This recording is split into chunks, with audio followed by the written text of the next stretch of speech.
Let's turn to India, Mumbai to be specific. The city has become the face of a changing India. Mumbai skyline, the poster boy of a prospering India. The towering skyscrapers reflecting India's towering ambitions. What happens when a building collapses in this very city? What happens when buildings collapse every year in Mumbai? Take a look at what happened last night. This is late last night. A ground plus 3 structure fell to the ground. 19 people died, at least 14 were injured.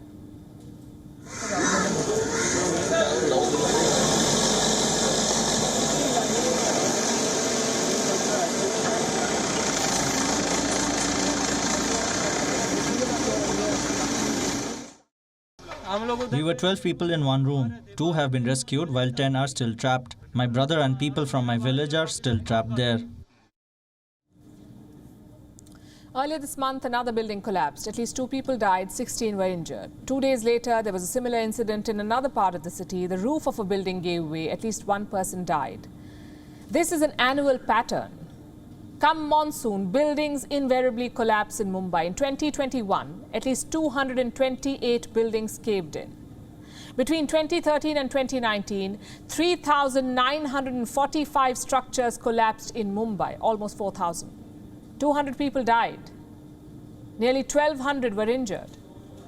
The most basic question is why? Why do buildings fall like a pack of cards in Mumbai? And to answer this, we must understand Mumbai. This is among India's most populous cities. Mumbai is the city of Bollywood, the city of Dalal Street. Every year, at least 200,000 people move to Mumbai.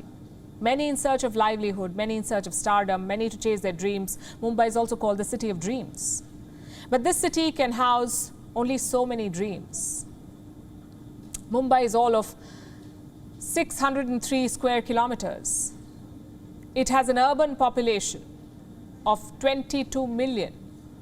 This number has more than doubled since 1991. The land, of course, has not expanded over the years. Today, 73,000 people live per square mile of Mumbai. It's as densely populated as it can get, and the land as premium as it can get. So the people living in Mumbai are often forced to settle for any kind of housing their budget can get them. Many live in illegal buildings, many in old, dilapidated structures. The building that collapsed was dilapidated. The authorities had asked its tenants to vacate. A notice was issued some 5 to 6 years ago, but the residents chose to stay back. The first heavy rain of the season, and this building collapsed. Authorities are still searching for life beneath the rubble. There are some more people which are still trapped, and attempts are being made to rescue them with the help of NDRF, BMC's fire department team, LWAT team and the police. So what happens when such stories come out of Mumbai every year? First, they make headlines around the world. In China, in Western news agencies, they send a message of apathy. They raise extremely uncomfortable questions, be it about the lack of safety or the lack of accountability. Mumbai's municipal body says it is doing its job. It's called the BMC, the Brihan Mumbai Municipal Corporation. Every year, the BMC publishes a list of dilapidated buildings, but every year, tenants move court. Many managed to get a stay order. 337 buildings were issued a notice this year. Electricity and water supply was cut to 102 buildings. 113 buildings were evacuated, but occupants of 122 others moved court. Many signed letters of undertaking. They said they're staying back at their own risk. Among them were residents of the building that collapsed last night. Its tenants had nowhere to go. Like I mentioned before, land is premium in Mumbai. Renting a place is not easy. The security money alone runs into lakhs of rupees. In Kurla, the area where this building was located, a 2-bedroom apartment costs around 35,000 rupees a month.